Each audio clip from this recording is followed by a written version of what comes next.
I have finally found a use for an option I discovered in Blender last year when I was making a mattress of all things, and I had to do some extrusions.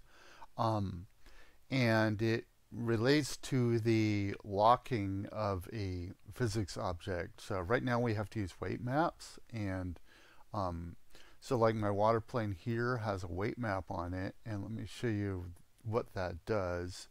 Watch the edge right here when she walks into the water.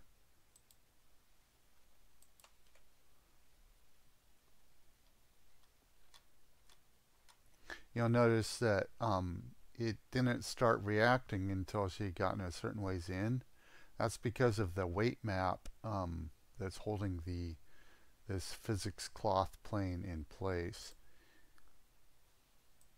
So if we go and we look at it, there's a weight map here, and it has a black edge around the outside, and that's what you're seeing, and you get no physics at that spot, and you're kind of locked into, square in this case, unless you did some real kind of tricky stuff. So anyway, that's kind of hard to use if you wanted a non-square pool, for instance. If it had cutout shapes in it, or if it was curves or things like that, it would make it a lot harder to do. So this thing I accidentally discovered last year now works wonderfully for this. So if I pop over to Blender, I've made a pool water that is all curvy shaped, and so what I want to do is lock the edge down and not have to have a black line for the weight map to hold it, and I found a way to do that.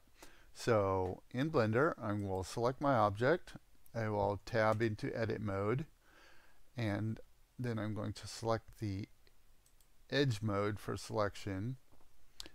I'm going to zoom in a little bit to make it easier, and I'm going to hold down Alt and click on the edge, and it will select the entire edge loop all around the model. And so once I have that, I then want to make an extrusion and leave the extrusion exactly overlapping the original.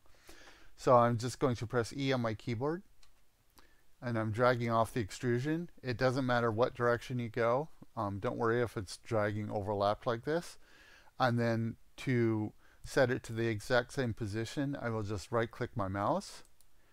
And so it's created, but it's left in the exact same position. And that's all you need to do. I'm going to click out of edit mode. I'm going to export my file.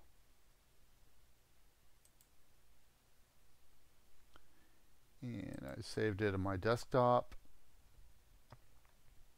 And I called it lapwater01.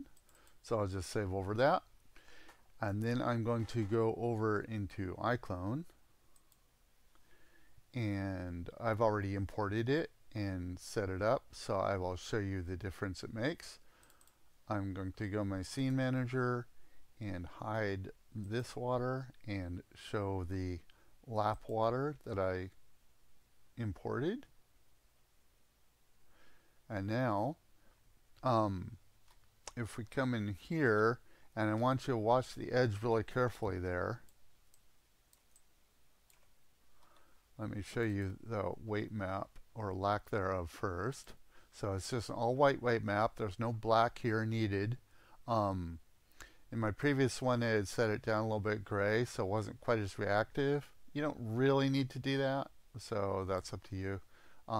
Just fine tune it for your own system and needs.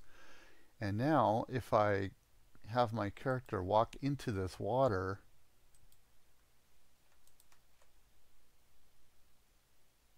you'll see the physics is right at the edge, and the only thing holding it in place is that the very edge vertices don't move. And so that's how you can get oddly shaped pool water. So you might have some complex scene where you can't have the square water sticking out somewhere. So hope that's helpful.